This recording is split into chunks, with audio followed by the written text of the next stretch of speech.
Lagay ng ekonomiya, kalakalan, negosyo at iba pa. Atin ang alamin dito sa Ang Pilipinas Ngayon.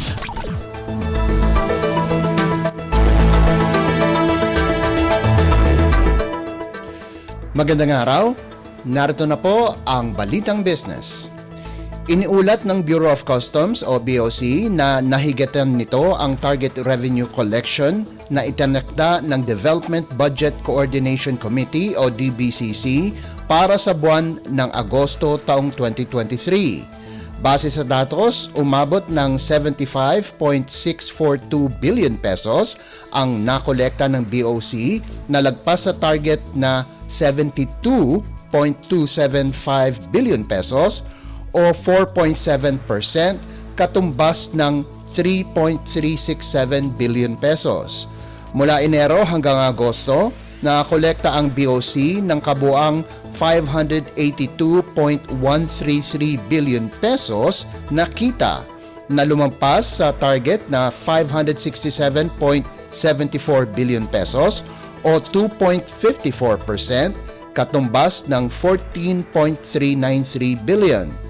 Kumpara sa koleksyon noong nakarang taon na 558.455 billion pesos sa parehong panahon, ang kita ngayong taon ay lumago ng 4.24% na abot sa 23.678 billion pesos. Ekonomiya, kalakalan, negosyo at iba pa. Atin ang alamin dito sa Ang Pilipinas Ngayon.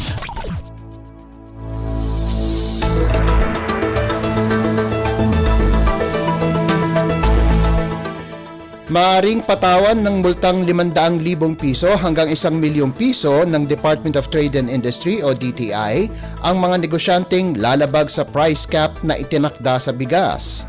Ayon ito kay DTI Assistant Secretary Agaton Overo, kasabay ng panawagan sa mga retailers na magsakripisyo para sa kabutihan ng publiko.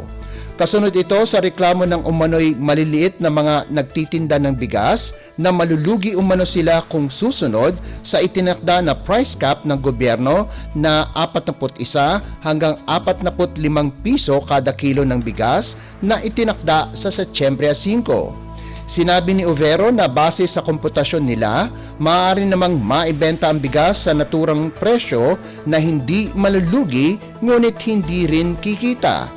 Tiniyak ng opisyal na pansamantala lamang ang price ceiling dahil sa paparating na umano ang bagong import na bigas na siyang magiging susi para maging normal ang supply ng bigas sa bansa. Bukod pa dito, ang nalalapit na rin umanong anihan.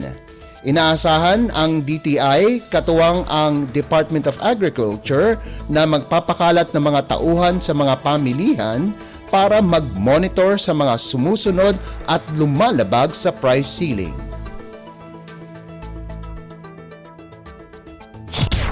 Lagay ng ekonomiya, kalakalan, negosyo at iba pa. Atin ang alamin dito sa Ang Pilipinas Ngayon.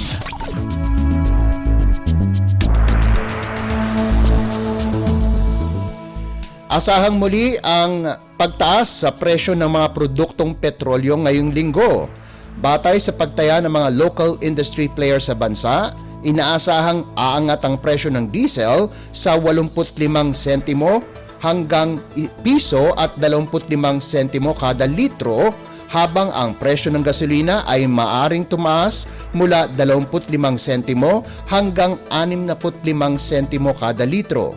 Malakihang taas presyo rin ang inaasahan para sa kerosene na maaring aabot mula 70 sentimo hanggang piso at 30 sentimo kada litro.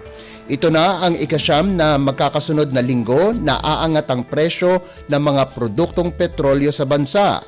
Batay sa monitoring report ng Department of Energy, sa kabuuan ng 2023 ay umaabot na sa 14 na piso at 80 sentimo ang itinaas sa presyo ng gasolina, 9 na piso at 50 sentimo ang itinaas sa presyo ng kada litro ng diesel, at 6 na piso at 64 na sentimo ang itinaas sa kada litro ng presyo ng kerosene.